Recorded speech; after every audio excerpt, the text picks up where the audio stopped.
여러분 안녕하십니까? 잘 계시죠? 오늘 이 시간의 이름을 여러분들의 도움을 청해서 새순톡톡으로 정했습니다. 이 새순톡톡 시간에 때로는 지난주 설교를 제가 요약을 하고, 때로는 지난주 설교에 관해서 여러분들과 함께 대담도 나누고, 때로는 외부 인사를 청해서 얘기를 나누기도 하는 그런 교감의 시간이 되고자 합니다. 지난주 우리는 박원순 시장의 죽음에 대해서 생각해 보았습니다. 여러분은 박원순 시장의 죽음과 그 모든 과정을 보면서 무슨 생각을 하셨을지 모르지만 저는 참 여러 가지로 마음의 안타까움이 있었습니다. 그 안타까움의 첫 번째는 인간의 한계에 대한 안타까움이었습니다. 그것은 저의 한계이기도 하고 많은 다른 사람의 한계이기도 하죠. 그것은 우리가 어떤 종류의 사람이 되고 싶어 하지만 그러나 그런 사람이 되지는 못한다는 것입니다. 박원순 시장은 인권 변호사로서 민주화 운동의 여러 사건들을 변호하거나 혹은 여성 인권을 위해서 많이 수고하셨던 분이죠. 저는 그의 삶을 전적으로 부정하고 싶지는 않습니다. 다만 그가 그렇게 헌신했고 그런 삶을 살아왔지만 그러나 그가 원하던 그런 사람이 될 수는 없었다는 것입니다. 저는 그런 박원순 시장의 그런 한계를 보면서 인간의 한계를 생각해 보았습니다. 그러나 동시에 박원순 시장의 그런 모습, 인권에 대해서 얘기하고 또 여성의 지위에 관해서 얘기하며 여성의 평등에 관해서 얘기해왔던 박원순 시장이 자신이 말해왔던 것과는 정반대의 모습으로 죽은 그런 상황을 보면서 그 자신이 자살할 때 심경을 한번 생각해 보았습니다. 여러 가지로 복잡한 심정이 많았겠지만 그가 지금까지 살아오면서 주장했고 곳곳에서 말해왔던 모든 것들에 전적으로 배치되는 자신의 모습, 그 모습 때문에 그는 이 땅 어디에서도 숨을 쉴 만한 공간을 찾지 못한 것 같았습니다. 저는 그것을 보면서 박원순 시장에게 복음이 정말로 필요했었다는 사실에 매우 안타까운 마음을 가지지 않을 수가 없었습니다. 복음을 안다는 것과 복음을 모른다는 것, 그건 우리 삶에 엄청난 차이를 가져오죠. 복음을 모른다는 것은 하나님의 은혜에 대해서 아무 이해가 없다는 것이고, 하나님의 이해에 대해서 아무 이해가 없다는 것은 자기 자신의 죄인됨, 자기 자신의 한계에 대해서 인식이 없다는 것을 의미합니다. 그리고 자기의 한계, 자기 자신의 그 죄인됨에 대해서 인식이 없다는 것은 무슨 말을 하든지 간에 자기 자신에 대한 자신감 속에서 얘기를 한다는 것을 의미하는 것이죠. 자신의 성실함과 자신의 성실함으로 말미암아 이룰 수 있었던 몇 가지 성취들, 그런 성취들로 말미암아 도취되어서 어느 곳에 가든지 자기가 말하는 바로 그것이 자기 자신인 줄 알고 말하기가 매우 쉽다는 것입니다. 박원순 시장도 아마 그랬으리라 생각합니다. 그러나 그렇게 한껏 주장을 하고 난 다음에 어느 순간 자신이 생각한 그 사람이 아니요, 어떤 면에서는 자기가 그렇게 주장하던 것들과 정반대의 사람이었음이 드러났을 때 그는 어디에도 갈 곳이 없었을 것입니다. 저는 그가 어디에도 갈 곳이 없고 더 이상 이 세상에서 숨을 곳이 없다는 것을 알았을 때 그의 당혹감을 생각하면서 저는 복음이 그에게 얼마나 필요했을지를 생각해 보게 되었습니다. 그가 복음을 알았더라면 그는 자신의 한계를 아는 사람이었을 것입니다. 자신의 죄인됨과 연약함을 알았을 것이고 하나님의 은혜가 필요한 사람이란 사실을 알았을 것입니다. 그럴 때 그는 무엇을 주장하든지 간에 항상 겸손한 마음으로 자기 자신이 넘어질 수 있음에 대해서 늘 경계하면서 그렇게 주장했을 것입니다.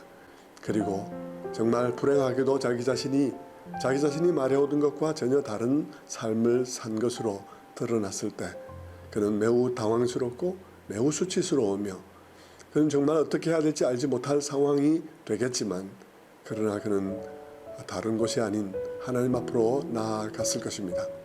복음을 아는 사람에게는 갈 곳이 있다는 것이죠. 그리고 하나님 앞에 가서 그는 고백했을 것입니다. 주님, 저는 이것밖에 되지 않습니다. 저는 주님의 은혜가 많이 필요합니다. 많은 자비가 주님께 있음을 알고 주님 앞에 나아왔으니 나를 받아주시고 나를 치유해 주시고 나를 새롭게 하여 주시옵소서라고 그는 고백할 수 있었을 것입니다. 그러나 불행히도 그는 하나님을 알지 못했고 그는 자기 자신의 한계에 부딪히며 자기 자신의 이중성이 적나라하게 드러났을 때 그는 그저 세상을 대면할 수 없어서 그는 세상을 등지고 말았던 것이죠. 지난주 우리는 이런 일들이 박원순 시장에게만 있는 일이 아니란 사실을 보았습니다. 그것은 다윗에게도 일어났던 것입니다. 다윗이 밧세바를 취하였던 그 사건 속에서 어쩌면 다윗은 박원순 시장보다도 훨씬 더 치명적인 범죄를 저지른 것을 보게 됩니다. 그는 권력에 의한 간음, 권력에 의한 성폭행을 저질렀을 뿐만 아니라 그것을 은폐하기 위해서 그 여자의 남편을 살해하는 그런 살인죄까지 저지르게 되지요. 그러면서 그는 자기 자신에 대해서는 관대하여서 자기 자신이 저지른 죄를 잊어버리고 그는 나라의 정의에 대해서 얘기하고 시민 생활의 정의에 대해서 그는 라며 붕괴하는 그런 모습을 드러내었던 것입니다. 그는 어떤 부자가 가난한 자의 한 마리 있는 양을 잡아서 자기 손님을 대접했다는 말을 듣고 그런 사람은 살려둘 수가 없다고 말을 했을 때 그는 바로 그 살려둘 수 없는 사람이 바로 자기 자신이라는 사실을 알게 되었던 것이죠. 그는 그런 엄청난 일을 겪었을 때 그는 곧바로 하나님 앞에 엎드려서 그는 시편 51편에 있는 깊은 회개의 눈물을 흘렸던 것입니다. 성도 여러분, 다윗의 그러한 모습들을 속에서 하나님께서 우리들에게 어떤 메시지를 주고 있습니다. 그것은 이 구원의 복음, 죄인을 향한 이 구원의 복음이 다윗의 그 잘난 모습 속에 담기지 않는다는 사실을 우리에게 보여주었던 것이죠. 사무엘하 11장에 있는 밧세바 사건 바로 앞까지의 다윗의 삶은 어떤 면에서 박원순 시장의 삶과 같이 매우 성공적인 삶이었습니다. 그는 골리앗을 싸워서 이겼을 뿐만 아니라 그는 여러 전쟁에서 이겨서 사울 왕의 사위가 되고 마침내 고난을 딛고 이스라엘의 왕이 되기까지 했었죠. 그러나 그는 그런 삶에도 불구하고 그는 마지막에 이런 죄를 저지르고 말았던 것입니다. 어떤 면에서 다윗의 삶은 그의 승승장구했던 그 성공적인 삶에서 마쳤으면 좋았을 것이라고 생각이 들지 모르지만 성경은 우리들을 위하여 거기까지만 기록하지 않았습니다. 성경은 다윗이 말할 수 없이 비참한 모습으로 무너진 그런 모습을 함께 기록함으로써 오히려 우리들에게 복음의 희망을 던져주고 있습니다. 하나님께서 우리에게 주시고자 하는 메시지, 그 구원의 복음, 그 십자가의 복음은 이 다윗의 성공적인 삶 속에 담길 수 없는 메시지였던 것이죠. 그래서 하나님께서는 다윗의 그 실패의 삶을 그대로 성경에 기록함으로써 하나님의 구원의 메시지가 다윗의 성공적인 삶 혹은 우리의 성공적인 삶의 모습 속에 담기는 메시지가 아니라 우리의 실패의 모습 속에 담기는 위대한 메시지라는 사실을 우리들에게 드러내 보여주셨습니다. 지난주는 우리는 이러한 이야기를 우리가 함께 나누었고 그것에서 은혜를 받았던 것입니다. 미투가 끊이지 않는 이 세상 속에서 우리는 미투를 어떻게 극복할 수 있을까 하고 생각해 보면 우리는 남에게 손가락질하거나 혹은 엄한 얼굴로 대책 회의를 한다고 이 문제가 해결되는 것이 아니란 사실을 생각하게 됩니다. 오히려 다윗처럼 근본적으로 자신이 저지른 죄가 무엇이며 어떻게 남에게 심각한 고통을 준 것인지를 우리 마음 깊이 깨달음으로써 이 문제는 극복되기 시작하리라 생각합니다. 오랜 동안 우리 사회는 특히 남성들에게는 올바른 성교육이 없이 또 성의 역할이 없이 남자가 무엇이며 여자가 무엇인지에 대한 올바른 이해가 없이 지금까지 살아왔습니다. 그렇게 이해가 없는 가운데 살아온 남성들의 삶은 여성들의 고통에 대한 깊은 이해가 없었음을 고백하지 않을 수 없습니다.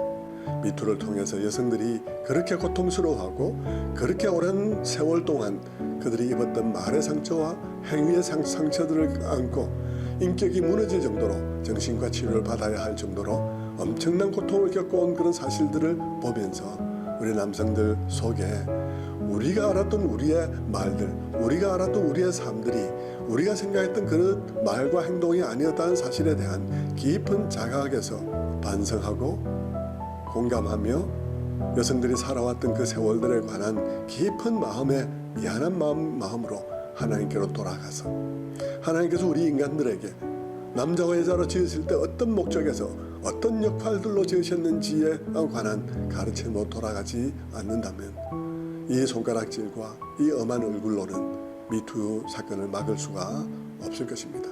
우리 모두가 이번 이 사건을 통해서 복음으로 돌아가고 말씀으로 돌아가서 우리가 진정 말씀의 가르침 속에서 성 역할들에 관해서 올바르게 깨닫는 그런 귀한 시간이 되기를 바랍니다.